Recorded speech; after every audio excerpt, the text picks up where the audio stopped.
Recentemente, a cantora sertaneja Maiara, da dupla com a Maraísa, publicou um post em suas redes sociais revelando que tem alopecia androgenética, que é a popular calvície. Com os cabelos naturais, curtos e finos, a Maiara contou também que os muitos penteados que já fez no cabelo acabaram acentuando a queda. Então ela optou pelo uso de laces, né? Aquelas perucas modernas, para dar um descanso aos fios e fortalecer o cabelo. Outras famosas, como a Gretchen, a Xuxa, também já revelaram que tem alopecia androgenética, que é uma doença muito comum, mais comum do que a gente imagina. Pelo menos 50% das mulheres acima dos 50 anos têm alto grau de alopecia androgenética, que pode ser agravada pelos procedimentos químicos e pela alopecia de tração, que está relacionada aos penteados e extensões que puxam o cabelo. Então, no episódio de hoje, a gente vai conhecer um pouco mais sobre esses dois problemas que afetam a autoestima, principalmente das mulheres, e vai dar dicas para você que quer usar looks diferentes no carnaval. Como ficar bem produzida, mas sem danificar a saúde dos fios. Nossa convidada é a dermatologista especializada em cabelos, a doutora Mariana de Andrade Lima. Eu sou a doutora Thelminha e começa agora mais um podcast do Bem-Estar.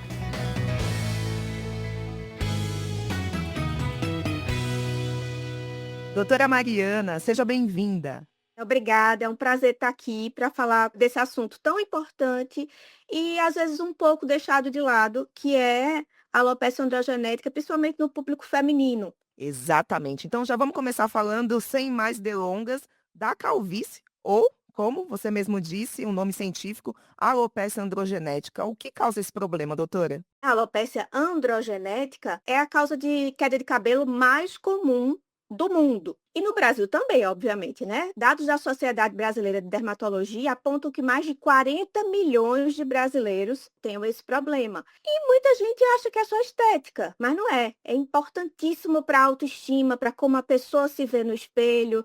Então, é importante a gente falar mais desse tema. Então, como o próprio nome diz, né, a alopecia androgenética, ela tem duas causas principais, que é a genética e um papel dos hormônios nesse problema.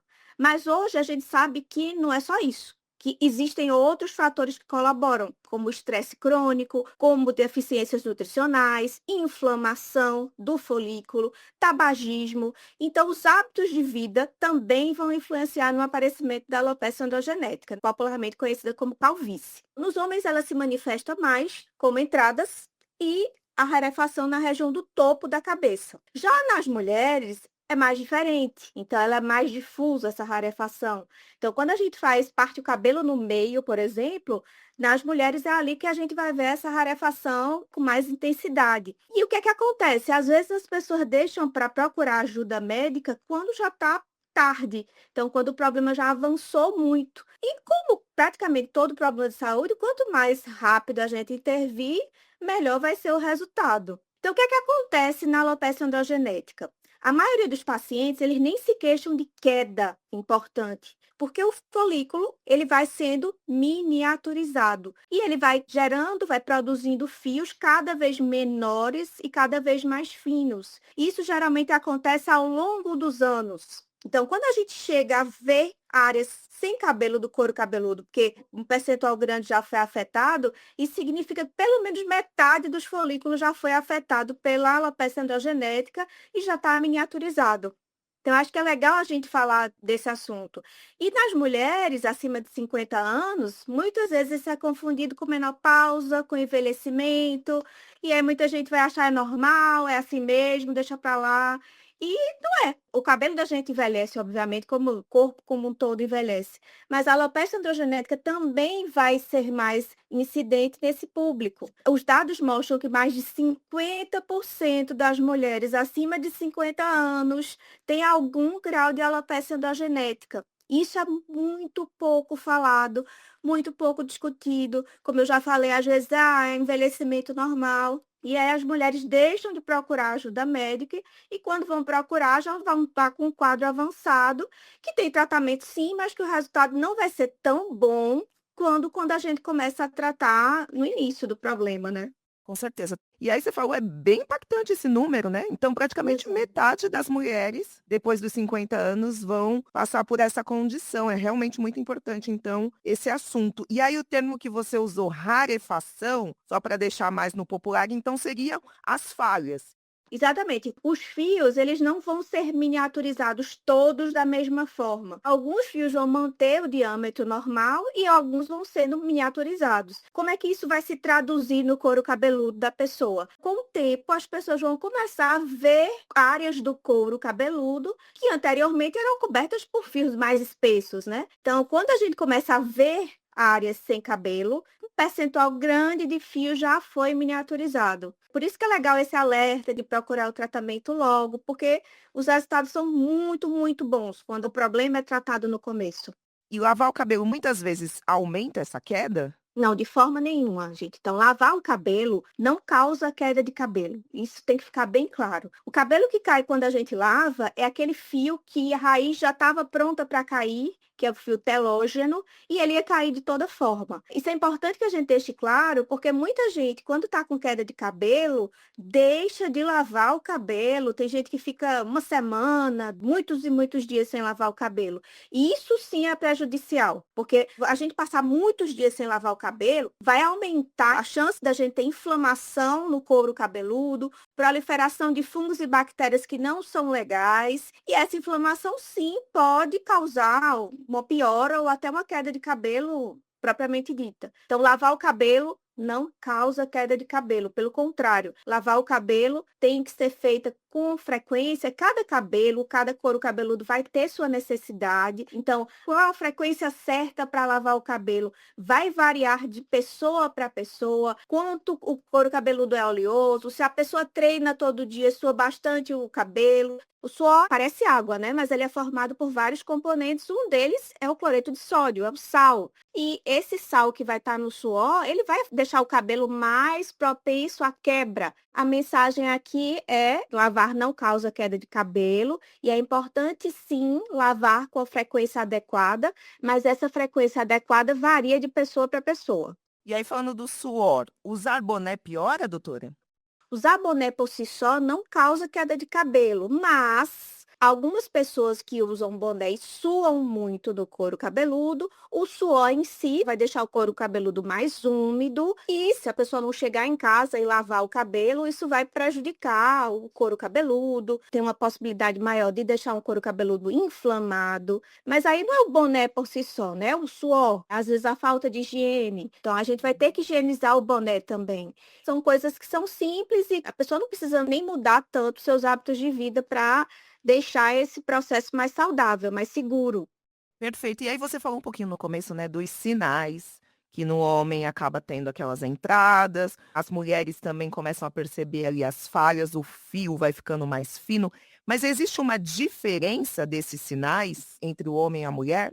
O processo, ele é o mesmo, né, que é a miniaturização. A diferença é como isso se manifesta na população do sexo masculino e do sexo feminino. Então, nos homens, os receptores para os hormônios que causam a alopecia androgenética, eles estão mais localizados na região da frente, principalmente na região das entradas e na região do topo da cabeça. Então, por isso que nos homens esse processo ele vai ser mais visível, mais precoce nessas regiões. Já nas mulheres, isso é mais difuso. Nas mulheres, às vezes, é até mais difícil disso ser identificado. Uma forma mais simples que eu uso para o público feminino é se a gente partir o cabelo no meio e a gente começar a ver mais couro cabeludo do que a gente via anteriormente, isso é o sinal de alerta. Um outro sinal de alerta é aquela história, eu faço um rabo de cavalo, para quem tem o cabelo mais longo. E aí eu vejo que o meu rabo de cavalo está diminuindo de volume. Então, para mulheres, são formas da pessoa notar que não está normal e procurar ajuda médica para tratar o problema. Perfeito. E aí agora começando a falar um pouquinho do tratamento, mas antes eu queria te perguntar, você falou dos fatores genéticos, né? A pessoa já tem aquela tendência, aquela predisposição. Por exemplo, um homem que sabe que o pai dele, que o irmão dele mais velho tem calvície, existe então alguma forma dele prevenir a partir de uma certa idade para que isso não aconteça com ele também?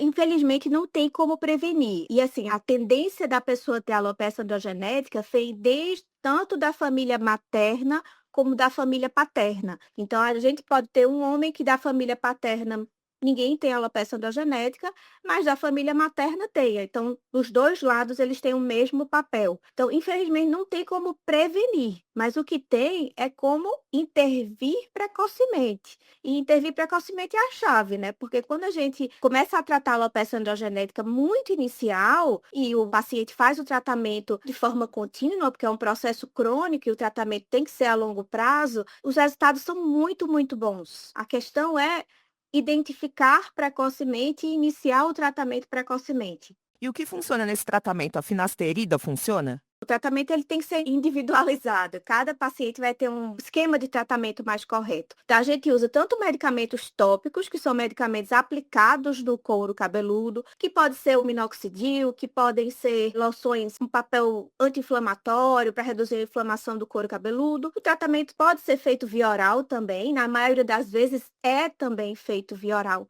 Um dos medicamentos que a gente usa, tanto para a população masculina como feminina, são os inibidores de 5-alfa-redutase. Esse é o nome da classe das medicações.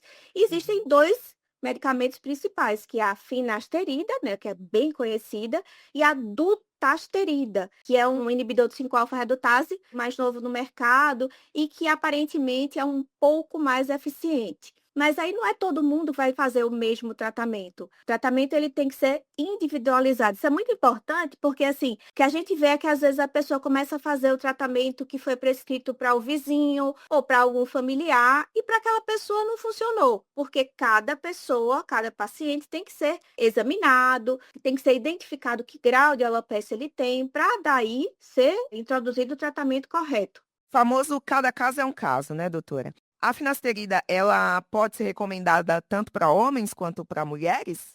A finasterida, ela é a medicação mais usada no mundo para alopecia androgenética masculina, mas ela é usada também de forma que se chama off-label, fora de bula, para a população feminina. A dose da população feminina é diferente. Mas tem um detalhe muito importante. A finasterida é um medicamento que ele é potencialmente teratogênico. Então, o que é que isso significa? Se a mulher em idade fértil tomando finasterida engravidar, existe uma chance do bebê nascer com alguns tipos de problemas. Então, isso é muito importante que fique claro, porque prescrever finasterida para a mulher em idade fértil tem que ser feito com médico, tem que ser feito com anticoncepção associada, com educação sobre os riscos, porque é um medicamento eficiente, mas que é totalmente contraindicado durante a gestação. Isso que você falou da 5-alfa-redutase, só para quem está ouvindo a gente é leigo, seria então um mecanismo de ação. É, a 5-alfa-redutase é uma enzima, é uma substância que ela transforma a testosterona, que é o principal hormônio masculino, mas que as mulheres têm também em menor concentração. Então, ela transforma a testosterona em uma outra forma de testosterona, que é a dihidrotestosterona, que a gente chama de DHT. A DHT, que é a dihidrotestosterona, é a forma da testosterona que vai se conectar a receptores no couro cabeludo e que vai gerar a miniaturização. Essa enzima ela é fundamental, porque ela é que transforma a testosterona na forma da testosterona que é danosa para alguns folículos sensíveis do couro cabeludo de pessoas que têm alopecia androgenética. Então, uma coisa interessante que a gente pode falar, por exemplo, da testosterona, é que existe no Brasil, em alguns lugares do mundo, isso não é exclusivo do Brasil, um uso indiscriminado de testosterona em pacientes que não têm indicação médica de fazer a reposição de testosterona. E essa reposição de testosterona, né, que pode ser feita de várias formas, ela vai aumentar o risco de alopecia androgenética em quem tem a genética para aparecer o problema. Então, a reposição de testosterona que a gente vê tão discriminada no Brasil e que já foi condenada pela Sociedade Brasileira de Endocrinologia e de Ginecologia também, ela é um fator, a reposição, né? Ela é um fator para o aparecimento de alopecia androgenética em pacientes predispostos. E você citou essa contraindicação de mulher em idade fértil, em uso de finasterida, engravidar. Existem outros tipos de contraindicação para esses medicamentos? A finasterida e a dutasterida, elas são contraindicadas em pacientes com depressão grave, porque pode piorar. Essa é uma contraindicação, às vezes, pouco comentada. Pacientes Uhum. com outros graus de depressão, mais leve e moderada, a gente trabalha junto com o psiquiatra que está tratando o paciente, porque a alopecia por si só também é um fator de deixar o paciente mais triste, deixar o paciente mais sensível, uma autoestima lá embaixo. Então, essa parte emocional, essa parte mental tem que ser levada em consideração. Mas o risco de bebês nascerem com problemas, eu acho que tem que ser muito, muito, muito discutido isso, porque a medicação é de venda livre, apesar de que deveria ser vendida só com prescrição médica, ela é de venda livre. Então, nada impede uma mulher que não está se protegendo de gestação de comprar o remédio na farmácia e começar a usar. E se ela engravidar fazendo do uso da medicação, o bebê pode nascer com problemas, inclusive problemas sérios. É, realmente, muito importante deixar esse alerta, né, de não fazer como você mesmo citou, copiar do vizinho, achar que funciona para você e não prestar atenção a essas orientações. Agora, Isso. doutora, eu queria falar um pouquinho dos procedimentos, coloração, descoloração, o alisamento, eles podem contribuir para piorar a calvície? Os procedimentos químicos, não vou colocar tudo no mesmo bloco, porque, por exemplo, as colorações, que só depositam pigmento na haste capilar, elas são menos danosas, por exemplo, do que as descolorações. A descoloração é um processo muito mais agressivo para a haste, porque o pigmento vai ter que ser retirado da haste capilar.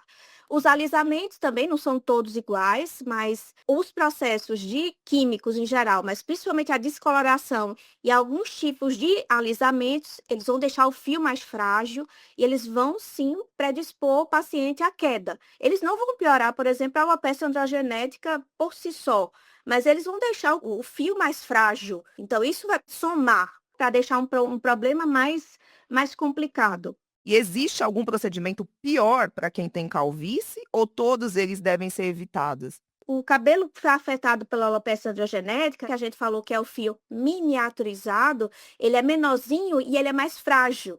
Então, os Uhum. processos químicos mais agressivos, principalmente as descolorações e alguns tipos de alisamentos, vão deixar esse fio muito mais frágil. É um fio que vai tolerar menos tensão, vai quebrar com mais facilidade. Perfeito, doutora. A gente falou bastante de alopecia androgenética, mas eu queria falar um pouquinho também sobre a alopecia por tração, assim. Queria que você É. explicasse um pouquinho melhor o que é isso, porque muitas mulheres, né, gostam de usar os apliques, as extensões, os penteados. Como saber que eles podem estar agredindo os fios? Então, a alopecia por tração, ela é bem diferente da alopecia androgenética. Primeiro que ela não é genética, né? O que acontece é um dano mecânico. Ela vai acontecer quando a raiz sofre tensão repetida por muito tempo. Então, é essa tensão que vai causar a alopecia androgenética. Penteados muito apertados, uma trança mais tensionada, extensões pesadas ou mal aplicadas, um coque mais firme, isso vai gerar um microtrauma crônico no folículo. Então, o couro cabeludo, ele geralmente dá sinais. Ele vai ficar mais dolorido, ele pode arder, pode ficar mais sensível, e esses sintomas, eles são alertas precoces. Então, se essa tensão continua, pode aparecer uma inflamação ao redor do folículo. E essa inflamação a longo prazo pode levar a atrofia e até perda permanente. A linha frontal ela é mais vulnerável, os fios ali eles são mais delicados. E quem tem alopecia androgenética, somando um problema com outro, vai também ser mais sensível, porque a atração vai funcionar como um acelerador do problema. É razoavelmente fácil de evitar. Porque evitar esse tipo de penteados, e assim, mudar o penteado. Eu não vou, por exemplo, se eu faço um coque mais apertado hoje, tem que chegar em casa e soltar o cabelo e no outro dia já não fazer mais esse tipo de coque, porque o couro cabeludo ele vai precisar, vamos dizer assim, descansar. Eu acho que é a forma mais fácil de entender. E a gente chega aí no carnaval, né, em que muita gente vai usar esses tipos de penteados e que tem que ficar também de olho. O pessoal da academia que às vezes vai treinar com coques muito apertados, com tranças bem tensionadas, também tem que ficar em sinal de alerta para não aparecer a alopecia androgenética. Em relação aos apliques por si só, então depende muito da forma por que o aplique é colocado no couro cabeludo, porque o aplique ele vai ser colado de alguma forma nos fios. fios, né, que vão estar conectados à raiz, né, do couro cabeludo. Então, o que ele aplica, ele vai pesar. E esse peso, cronicamente, no mesmo local, pode levar à alopecia de tração. Então, quem faz extensões, a gente não vai demonizar as extensões aqui nem de nenhuma forma, mas elas têm que ser feitas de maneira adequada, com um profissional que saiba o que está fazendo, que a pessoa cumpra a manutenção que o cabeleireiro indicou. Muita gente, às vezes, o cabeleireiro indica uma manutenção mensal e a pessoa vai fazer a cada 3 meses, por exemplo, e significa meses e meses daqueles mesmos fios sendo submetidos ao peso da extensão. E isso é tensão repetida. E isso pode levar à alopecia por tração também. Falando um pouquinho agora da minha vivência, tem muitas mulheres negras que fazem tranças e aí vai emendando um modelo no outro e acaba tendo essa inflamação do folículo bem na frente, assim. Aí a gente tem até um termo, né, que é popular, deixa esse cabelo respirar um pouco, que seria dar um tempo entre uma trança e outra. Essa seria a melhor orientação mesmo? Definitivamente é a melhor orientação e, assim, a gente também não está demonizando as tranças. Isso tudo é legal, é bonito, faz parte de como a pessoa se expressa, mas o que não pode é deixar aquela tensão por muito tempo. É o tempo, sabe? Então, a tensão não é uma tensão de 1 hora, é uma tensão repetida. É a tensão repetida que vai levar à alopecia por tração. Um detalhe importante é que a alopecia por tração inicial, quando ela é identificada no começo, ela é reversível, ela é tratável. E quando ela é identificada muito tarde, não. Então vai fazer a trança, massa, mas tu vai ter que deixar um período sem a trança para o couro cabeludo ficar livre, né? Para ele se recuperar daquela tensão que ele sofreu. Exatamente, que a gente quer ficar com o cabelo bonito, mas saudável também. Exatamente. Doutora, e aí tem o uso das laces também, né, ou as perucas. Elas podem prejudicar a saúde dos cabelos? Qual seria a dica de quem quer usar? Até porque muitas vezes a pessoa usa para poder disfarçar a falta de cabelo, né? Muita gente pergunta se as laces são mais seguras do que as extensões mais comuns e, em geral, elas são sim. Elas são mais seguras, mas quando elas são bem aplicadas. As laces, elas vão distribuir melhor o peso e vão reduzir a tensão naquele local da raiz, em um local só da raiz. Então, elas vão distribuir melhor o peso. Mas o risco não é zero. Então, se a lace é colada com a força excessiva, se ela é usada por tempo prolongado sem pausa, a atração crônica também pode machucar o folículo. O fator decisivo não é o método em si. Então, lace é mais seguro do que a extensão comum. Sim, o fator é o excesso. E como ela é colocada também, né? Como tudo, tem que ser feito com um profissional que saiba o que está fazendo, que faça a manutenção adequada, porque a pessoa está com a lace, mas não pode ficar semanas e semanas, por exemplo, sem higienizar o couro cabeludo. Então, tem que ser feito a higienização do couro cabeludo com frequência. Então, eu acho que isso tudo, quando a pessoa usa bem aplicado e a pessoa cuida bem, faz a manutenção adequada, é uma forma legal de disfarçar a alopecia androgenética. É, e ficar atento também ao material que é colado ali, porque tem gente que tem alergia também, acaba piorando tudo isso, né? Isso, as colas que a lace ela vai ser colada no couro cabeludo com tipos de colas adequadas, tem que ser colas que sejam liberadas pela Anvisa, mas mesmo as liberadas pela Anvisa podem causar alergia. Infelizmente, a gente não está totalmente seguro de alergia em relação a nada. Mas aí, se a pessoa tiver alergia, vai remover e vai tratar a alergia e é reversível. E agora, doutora, eu queria falar um pouquinho das crianças, porque elas também fazem muitos penteados nessa época de carnaval, não só nessa época, né? Porque ali perto do Halloween tem agora a febre do Dia do Cabelo Maluco, que na verdade quem fica mais maluco são os pais, né? Que virou Parece. uma concorrência ali.